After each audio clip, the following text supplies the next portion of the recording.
So this is our last week. I really am grateful to all of you who have continued to come back week after week. This was scheduled as an 8-week class, but I think it's taken about 11 weeks or so because we've had to cancel some with Michael Williams' retirement ceremony, and then I had to go to Ireland, and then something else happened, I think. But so now we're into August, and we're just finishing up. But you all have been committed and curious and attentive, and I'm very grateful for that. So today, as we wrap things up, we're going to talk a little bit about, a little refresher, I guess, on the problems with the one-state solution, the problems with the two-state solution, and then I'm going to try to leave half the class for Q&A, but not just Q&A. I want to invite you to be able to share any of the thoughts that you have, reactions to the class. And we'll pass around this mic. I will encourage us to try to keep our thoughts succinct so that there's time for everybody to speak. Maybe try and keep your thoughts to about 90 seconds or less so that we all have a chance to share. And if no one else wants to share, you can continue on delighting us with your comments. So we'll do that. And then also my father is here again, and my Uncle Rob, who you all would have heard second week, I think, on the biblical interpretation, hermeneutics, exegesis, all that sort of stuff. He's also back. So if you have any questions relating to what you've heard my dad say or what you heard my Uncle Rob say, they're both here and can field questions as well and respond. And so we should be able to have a nice conversation. So we have covered a lot of stuff, and I thought I would just remind you a little bit. In these 8 weeks, we've talked about biblical interpretation, Herzl, and the rise of Zionism, the Aliyahs and the early settlements, partition plans, World War I and the Balfour Declaration, World War II and the Holocaust, UN resolutions 181, 194, 242, dealing with refugees, with partition, with the end of the occupation. Talked about the Nakba, the catastrophe, colonialism, Cold War, Six-Day War, Israel's occupation, refugees, borders, Jerusalem, or terrorism, water, Jerusalem, settlements, suicide bombing, First and Second Intifadas, the Oslo Accords, the Camp David Accords, areas A, B, and C, checkpoints, restrictions, Hebron, Jewish identity, religion, demographics, right? That's a lot of stuff to cover in 8 weeks, to discuss. We didn't necessarily cover it all, right? There's a lot deeper we could have gone, but again, this is an Israel-Palestine 101 class, so it's the basics that we think you should probably know to have an informed understanding of what's happening, to get a basic understanding of the story, the overall story. So, so there's lots of stuff here for you to be able to seek clarification on, to respond to. Just wanted to refresh you on all the things that we've talked about. And so now we want to talk a little bit about what these prospects for resolution are. And there's also a little bit of there's a difference between what will sustain peace in Israel-Palestine and what will offer a political resolution. They're not exactly the same thing. There's overlap. And we're going to discuss first what the different proposals are for a political resolution. And there are basically 4 possibilities. You have the two-state solution, which has been the traditional proposal, the most common proposal. One-state solution, transfer or expulsion of one of the populations, or occupation and apartheid, or in other words, continuing the status quo. And I realize that's probably charged language for some of us. We can talk a little bit more about that here in a minute. Come on in, there's plenty of room here in the front.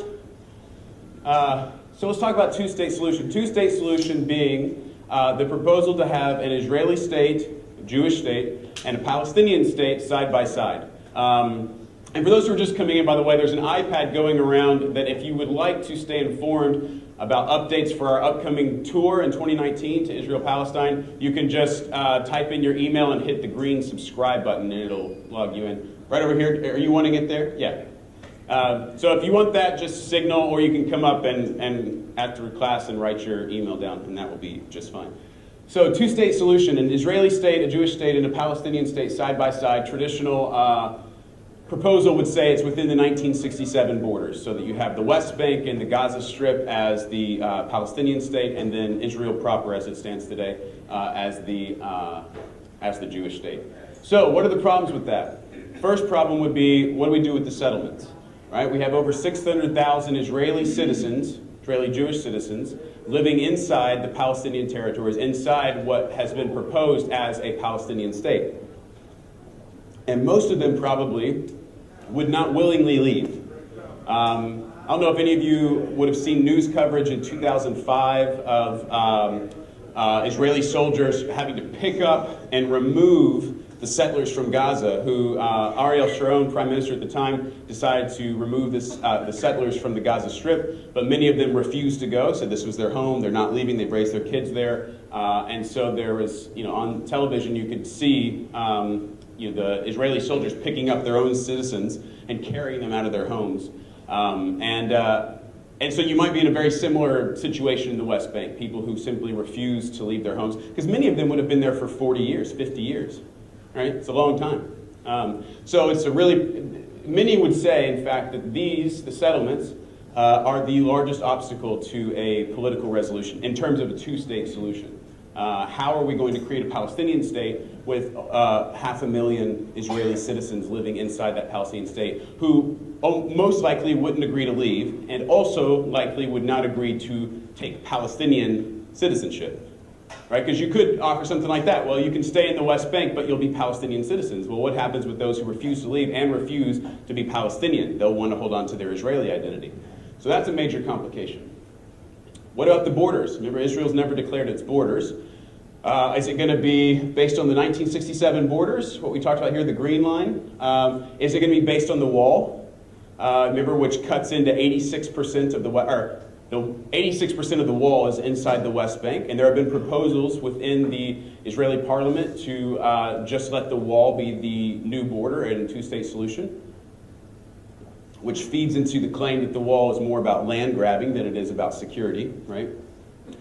So would it be based on the wall and the fence? Would it be based on the green line? Will there be land swaps? That's been a frequent proposal where maybe the Palestinians would get a little more land down here around Gaza, and then Israel would take some of the major settlements up in the north or in the middle around Jerusalem, and different proposals of this land swap. They call it land for peace, I think is the phrase that's often used. So how are the borders going to be? What about the settlements? That's showing you the path of the wall. You can see, would we do it by the green line out here in black, or by the path of the wall and the fence there in blue? What about water? You remember from 2 weeks ago, I think, most of the water that exists in that region, and within Israel and Palestine, is in the West Bank. And under a two-state solution, if Palestine has full sovereignty over its land, it should have control of most of the water. The basins, the aquifers, most of the Jordan River, that's all within what would be Palestine under a two-state solution with the 1967 borders. So how would Israel survive without access to the water? Would the Palestinians share the water with the Israelis, especially after a history of Israel taking the water from Palestine? Would they feel so inclined to share it? What's going to happen with the water, right? So that's another big one. And then, of course, probably the biggest one is what happens to Jerusalem.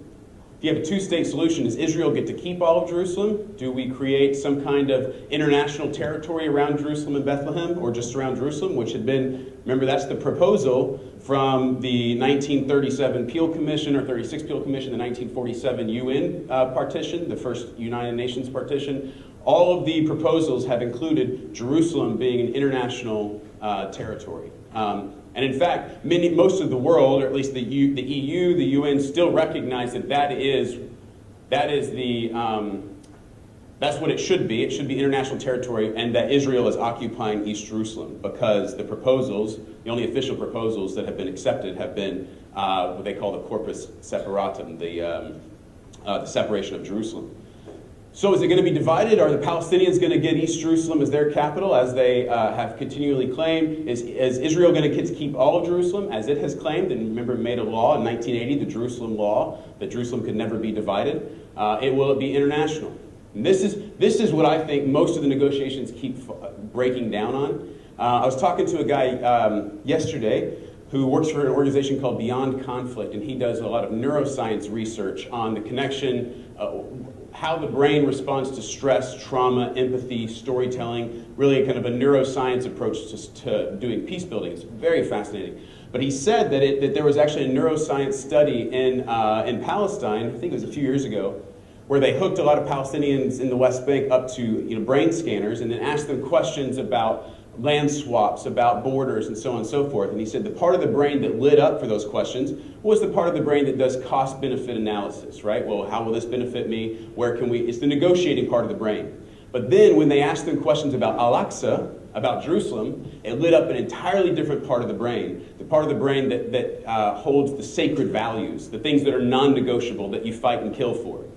Right? And so there are lots of these 5 status issues that we've talked about, the borders, the refugees, water, settlements, that there can be negotiation on, cost-benefit analysis. But for many, when you get to Jerusalem and the religion, it taps into a whole different part of the brain that tells you that these things are non-negotiable. So how do you negotiate the non-negotiables? Right? And that's, I think, most of the Oslo, Camp David, all these things, I think, end up breaking down in a lot of ways when they get to Jerusalem. So how will that be divided? So that's some of the problems with the 2-state solution. Settlements, borders, water, Jerusalem.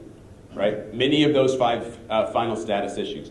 So then we get to the idea of a 1-state solution. Some have said Israel-Palestine, and this is combining the Jewish flag or the Israeli flag with the Palestinian flag. So in a 1-state solution, everybody would be part of, obviously, one state. And you would anticipate that that would be a democratic state, one person, one vote. So if that's the case, one person, one vote, the very first problem you get into is the issue of demographics, which we talked about before. Israel claims that it is the Jewish state for the Jewish people, Jewish homeland. But how will it maintain its identity as a Jewish state when all of the citizens of Israel and Palestine are living in one state and they all have one vote, and most of the citizens then would not be Jewish?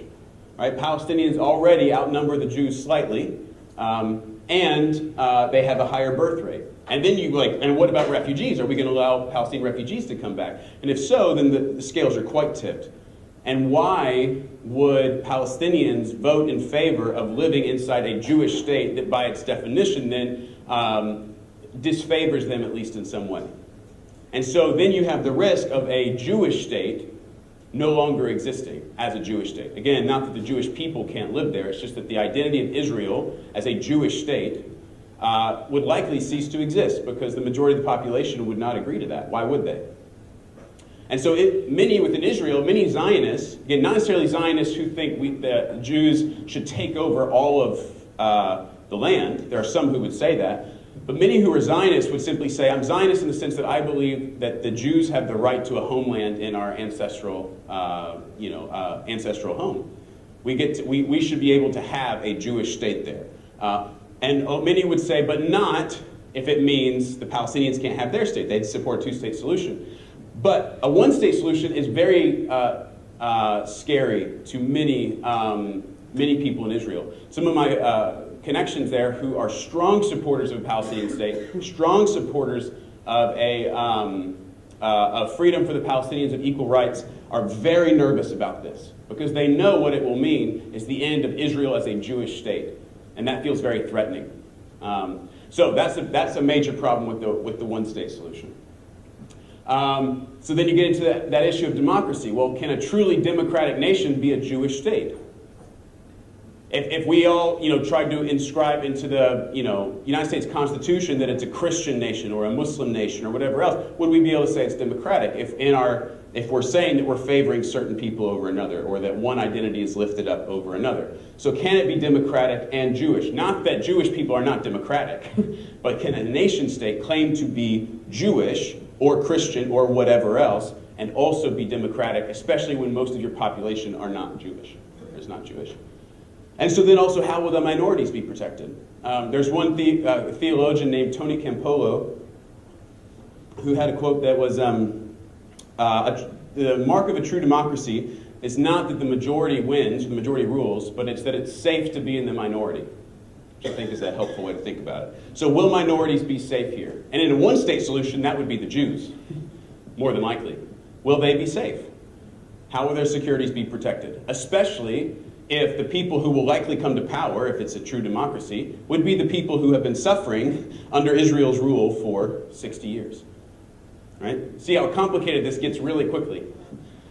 So then the issue of safety. Will Jews be safe without their own independent nation? Will Palestinians be safe living inside a Jewish state or inside the Israeli state? How will all that work? So then you get into the issue of transfer or expulsion, which would be the annexation by Israel of the West Bank and Gaza, so claiming that it's part of Israel, and then just getting rid of all the all the Palestinian inhabitants.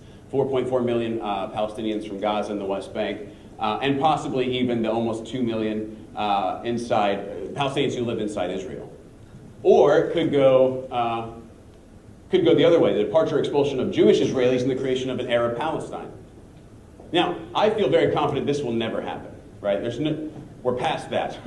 That if had the early Zionists wanted to get rid of all of the Palestinians, then the time to do that would have been in 1948, right? During the Nakba, where they 750,000 left. The Arab nations have started a war with it. Just drive them all out, and that would have been the time to do it. But that's over, and so I don't think the world would stand for this.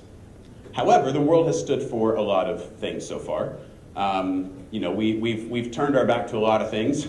And maybe we would do it here as well, but I don't think so. So I don't really think this will happen. But there have been proposals on both sides. There have been proposals. I mean, most of us would immediately resonate or connect this with claims that we've heard attributed to Palestinians. Just drive the Jews into the sea, get rid of them. But there are equally strong claims on the Israeli side about simply getting rid of the Palestinians, even sometimes as strong as kill them all. So there are those extreme views on both sides of this. But I think that those are marginal views on both sides. That is not what most people are saying, is just get rid of the other side. Challenges should be obvious to that. So then about occupation and apartheid. The other option would then be to just continue to maintain this status quo, which I think is not sustainable. But we could go a bit longer with it. Eventually it will fall. All empires fall. Apartheid in South Africa, apartheid in the United States, it all ended. It still shows itself in various forms, but as the kind of systematic legislation and policy that it has been before, that doesn't exist. And so I think the same thing will happen here. But we could continue with this for a while, where Israel continues controlling the Palestinian population. There are separate systems of justice and access and civil rights, different road systems. So you have this finalization or institutionalization of the current situation, where Israel confines the Palestinians to those islands. Remember, I've shown you the maps of areas A, B, and C, and how the Palestinians have control of these separate little islands. And so just confining them to that and continuing to control them in that way, and continuing to discriminate against the Arab citizens within Israel. And I do think that this is apartheid. Now, that's strong language. Apartheid means apartness, separateness. It's about separate systems of governance and separate rules and regulations and rights and so forth for one population than another. In the United States, that was white and black. In South Africa, it was pretty much the same thing, although you had also Indians, they called people from India, or primarily also just from Asia. And then the other category they had was called coloreds, which meant something a little bit different here, but still wasn't a very kind way to speak of people, even in South Africa. And so you have that system in U.S. and South Africa, and then in Israel, of course, it's Israeli Jewish citizens' preference over Palestinian Arab citizens or residents in the area. And there are separate systems. The reason why I think it's apartheid is because there is no, many will say, well, there's not any kind of separateness within Israel, which is not necessarily true. Remember, we already talked about Jerusalem, how if you're a Palestinian resident of Jerusalem, you don't have Israeli citizenship, you have a Palestinian ID, which allows you to, for instance, vote in the municipal elections of Jerusalem, but you have no representation in Israeli parliament. So you're not given a Palestinian ID in terms of being in the West Bank. You're not given an Israeli ID in terms of being a citizen of Israel. And you have no voice in the Israeli parliament that governs your life. And similarly in the West Bank. I mean, the Palestinian Authority is essentially a puppet, right? It has very little power. It's weak, fairly ineffectual. Like it's not a powerful government that is able to do a whole lot for its citizens, because it is controlled by Israel for the most part, and because it's very corrupt. And then, as you saw in the maps, most of the West Bank is under Israeli control, Area C. That's most of the West Bank. So you have Israel controlling all of course, the state of Israel, having control over Gaza and the West Bank, and most of those Palestinians have no representation whatsoever in the Israeli government. Right? No representation at all. But if you're a Palestinian in the West Bank, if you commit any kind of crime, you are usually tried in an Israeli military court by a military commander. So you're under Israeli law and Israeli justice, and you'll go to Israeli prison, but you have no representation in the government. And you have a separate system of justice for Palestinians than you do for especially settlers in the West Bank. If you're a settler living in the West Bank, you would be tried by Israeli civil court. If you're a Palestinian living in the West Bank, you're tried by Israeli military court. Separate systems, separate road systems, and no representation in the government that is truly overseeing your life. That is separateness, and I think that's apartheid. And I think it's an injustice that should be fixed. So, and then you get into the question of what about, how will this lead to peace? Will Palestinians stop resisting? Will they continue to practice terrorism, whether that's bus bombings or suicide bombings or rockets? What will that be? Will there be more wars? That's telling me that I want to turn to questions very soon. What about the refugees? How many more Palestinians will leave? How many more refugees will be created? Where are they going to go? Middle East is already in a refugee crisis. So where are they going to go? Who's going to take them? The U.S. is not looking like it's that interested in taking any of the refugees. So where are they going to head? And then what about world opinion? Is the world going to continue to accept the perpetuation of Jim Crow and apartheid? Will the Jews continue to accept it within Israel? Many are resisting it, many are not. And what do we do about the concept of justice?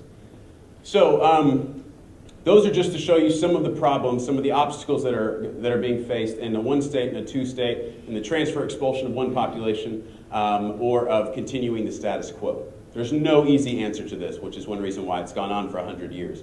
Not 1,000,000 years, not 1,000 years, 100 years. That's how long, I would argue, the Israeli-Palestinian conflict has been going on, which you would have learned about in the first couple of weeks if you were here.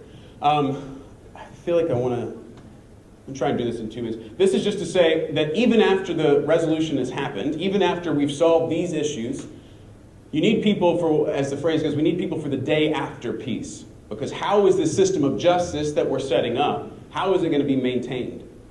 Right? We need people who are going to be able to take it from the paper and put it into practice on the ground. And we start getting into then a conversation about reconciliation, which I think is in many ways about building improbable relationships. And arguably most any relationship in Israel-Palestine at this point is going to be improbable. People who have been at war with each other for their entire lives, been in conflict, been controlled, been controlling, they have to figure out how to have some kind of relationship. At least some kind of relationship where they're no longer actively killing each other, which in many ways is what you have in Northern Ireland. For those who grew up watching the Troubles in Belfast unfold, it is a long way from being a harmonious living situation for everyone. But they're no longer blowing each other up. And that is progress. And so we need relationships to be able to do that. We need people to start reaching out for each other. And there are many organizations on the ground who are doing that. While others are actively working to try and end the occupation, you still have people who are saying, and we've got to start building relationships now, because those are the folks who are going to need to implement this, the people who have been building relationships, who can then guide the rest of the populations into some kind of peaceful coexistence with one another. And reconciliation, I think, is essentially then about learning to live together well, as the Corrymeela community in Northern Ireland has said. And it's this meeting place, I think, of justice, peace, mercy, and truth, that too often we start trying to pit justice and reconciliation against each other. I see that a lot in many of the social justice movements in Nashville or other places where it's the right thing to do is to work for justice and trying to create more fair and liberating systems and structures. Forget about relationships. We don't need those. We need the right systems and structures. And I don't think that that's the best way to go about it. I think both of these have to work together, because reconciliation, we're not going to be, in Israel-Palestine, put it this way, you have organizations who are focusing solely on what they might call reconciliation work, taking Israelis and Palestinians into neutral locations like the Negev, which really isn't all that neutral to begin with, and then, or to Scandinavia, or wherever it might be, getting them out of their political places and take them to those neutral spaces where they can have this dialogue and build relationships. And it seems really effective, especially at the front, where people are encountering with curiosity each other, they're hearing new stories, they're building friendships, but then they have to go home back to those political places where they're going to walk by that street corner where this person's sister was blown up by a suicide bomber, or walk by that checkpoint where this guy's brother was shot in the head by an Israeli soldier, or go, they have to go back to those places, and they're going to go back to those places and still be divided by a wall from the people that they just met. And how do you maintain those relationships? So you can't maintain those relationships until the walls and the systems that divide them are taken down, but also people are less likely to want to take down the walls and the systems that divide each other if they don't have connections on the other side that help them feel safe. And so to me, both of these have to work together. You have to be working to rebuild relationships or create new relationships, and you have to be working to take down the systems and structures that divide people and create oppression to begin with. So what might some of these, let me just run through these real quick. These are just some ideas for what reconciliation practices could look like in Israel and Palestine after a political solution is found. These are not exhaustive by any means, and they may very well be terrible ideas, but they're just some of what I think. Firstly, the walls have to come down, so it's just talking about. Again, not necessarily, if you want to have just a peaceful coexistence where Palestinians are on one side of the wall and Israelis are on the other, and everybody's doing their own thing, maybe the walls can stay up. But if you're wanting to try and have a kind of a land where people are truly living together well, and are actively invested in each other's well-being, which I would hope would be the ultimate goal. Who knows if we'll ever get there? I think it's the ultimate goal. Walls have got to come down. Equal rights have got to be established for everyone, at least proportional political representation. Economic investments and improvements need to be made, especially from Israel into the West Bank, whose economy has been devastated by the occupation. There have to be investments and structural reforms in the West Bank. This one I think is really big. A commemoration of suffering, loss, and injustice on both sides. In other words, kind of telling the truth of what happened. So maybe a Truth and Reconciliation Commission like we saw in South Africa, where people can come forward, tell their stories, tell the truth of what happened, and get that out in the open. And I think these are important pieces. I think that in the Palestinian capital, in a two-state solution, for instance, in a Palestinian capital, there should be a monument to all the victims of suicide bombing.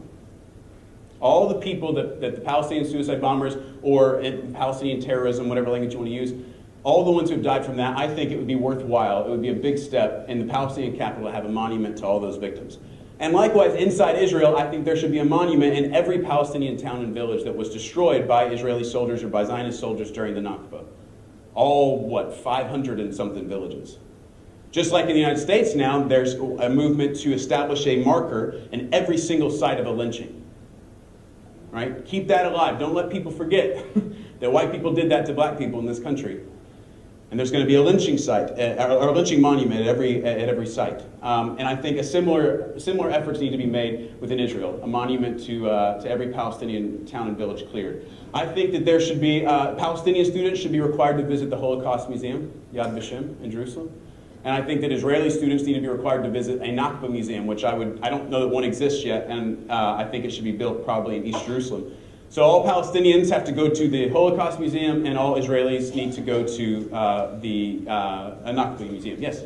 Build it together.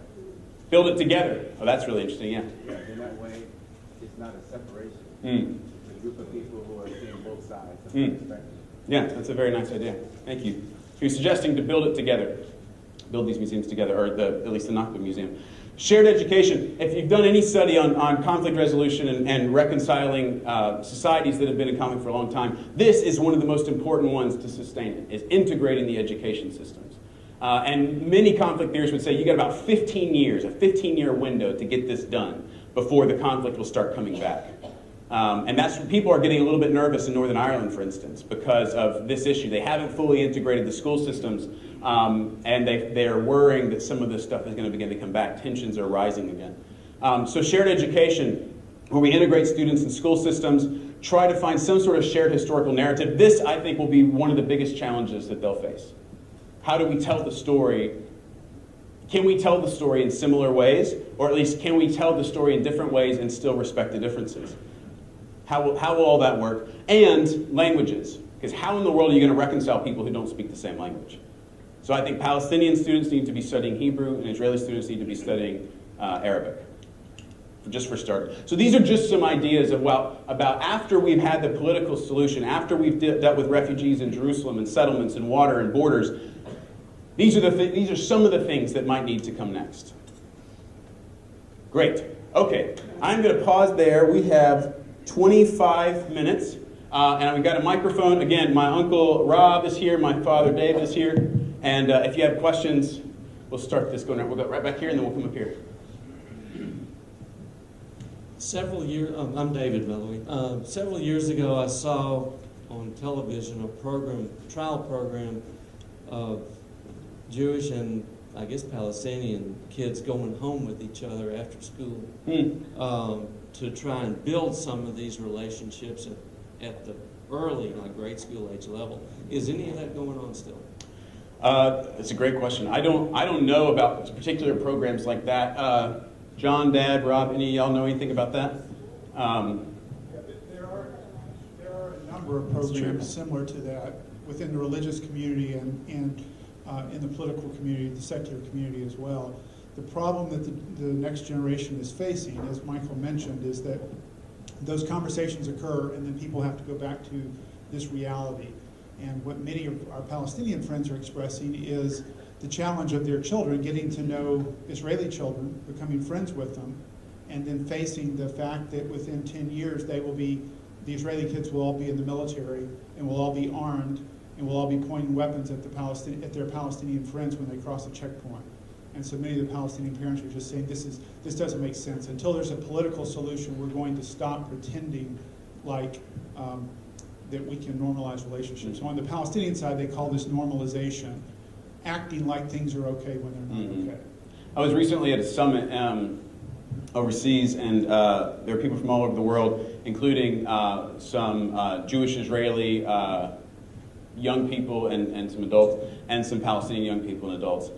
And I was talking to the Israeli teacher and looking at one of her students who was probably 15 or so, 16, and I just said, it breaks my heart to look at this young man and to see the Palestinian person that he's sitting next to and saying, in 3 or 4 years, he's going to be given a gun and asked to go potentially serve in the West Bank and control this person's life, more or less. And she said he's aware of that, and it's one of the reasons why he's keeping his distance, because he knows that that's coming, and it's too risky and it's too exhausting, I guess, to invest in that relationship knowing what you're going to have to do. And so that's part of, I think, where you can make that argument that there's an oppression in being an oppressor as well.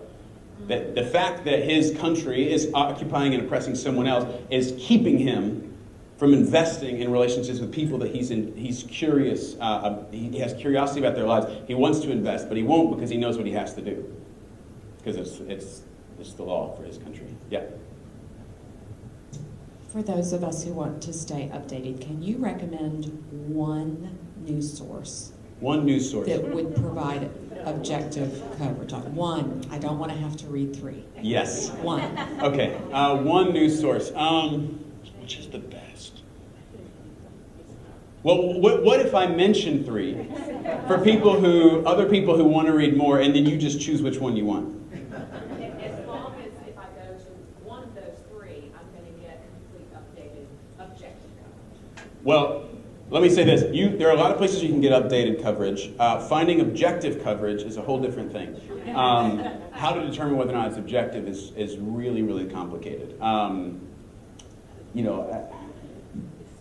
For instance, so I would say that this is, well, I wouldn't say that what I've told you is objective, but I've tried to give you more of one story than the other, right? But many people who would listen to this would say, I'm in no way objective. I'm very pro-Palestinian, right? That's a lot of the language that would be used. It's because that what I'm saying they disagree with for the most part. It's a lot of where we decide when people are not objective is if we disagree with what they're saying.